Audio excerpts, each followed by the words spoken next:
खत्म होने वाला सनातन है, इसलिए दूसरे पीढ़ी को झेल रहा है। तो सनातन से जो हमारा परिचय है, उससे जो बंध है, वही है परम।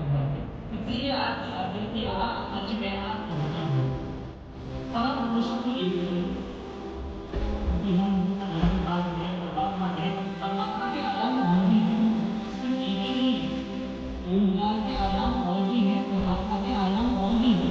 ये आप परमात्मा के नाम स्वरूप से परिचित। इसके अलावा परमात्मा का मूल स्वरूप भी है। आपने सुना होगा एक मूर्ति सर्व उपजा, इन्होंने शब्द सुने हैं, कभी जाते होंगे तो सुनते होंगे, एक मूर्ति सर्व उपजा,